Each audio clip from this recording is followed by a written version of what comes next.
Welcome back, friends. In this episode, we hit another state, Colorado, and another national park. This park is known for its cliff dwellings and is also a World Heritage Site. We also have some surprise Canadian-style weather at the end of this one. Not to give it away, but you might want to put your mittens on. Stick around.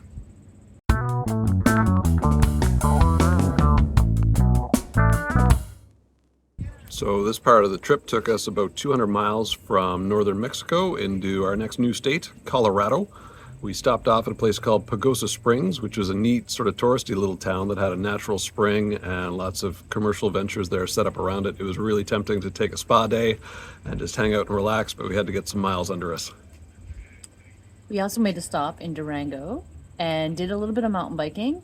We have tons of trails, but we didn't have a lot of time, so we just had like a short ride, got a little taste of it. A lot of climbing, but we still had a lot of fun.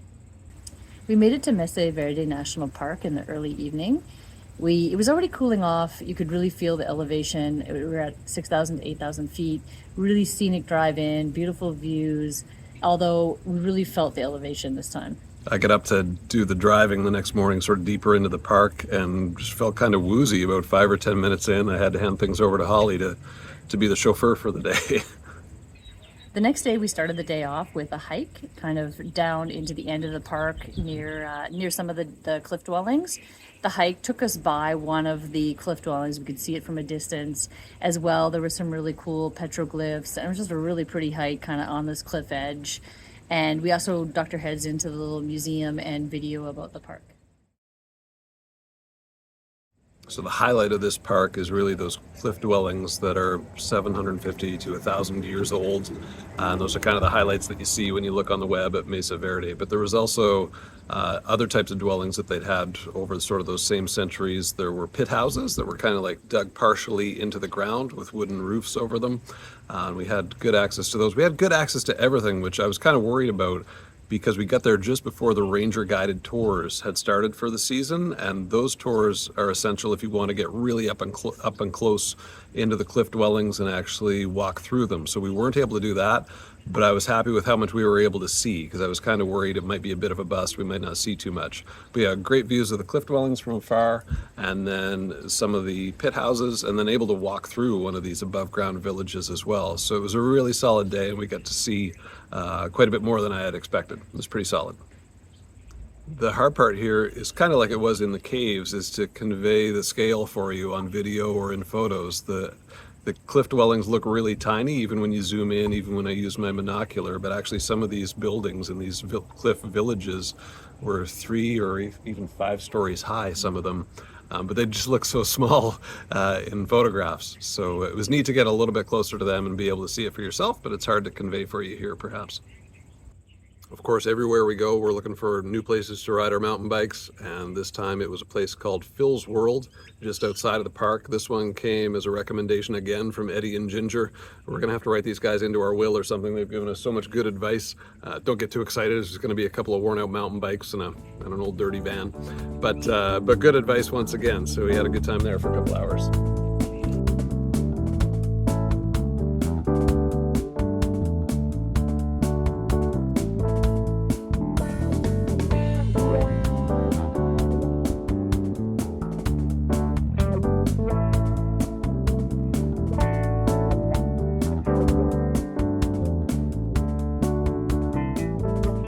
Once we were done on the riding, we went into town, and it was May 5th, Cinco de Mayo, so we went out for a really nice Mexican lunch late in the afternoon, so we were the only ones in the restaurant, and had a great chat with the owner, and he was really happy to kind of serve us, and his chicken mole was one of his cook's mother's recipes.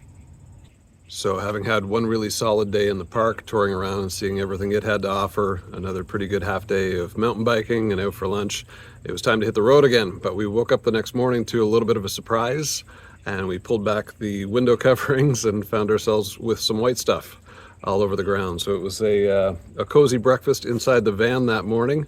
We dusted things off and got on the road. Before we tell you where we're headed to next, let's jump into the numbers.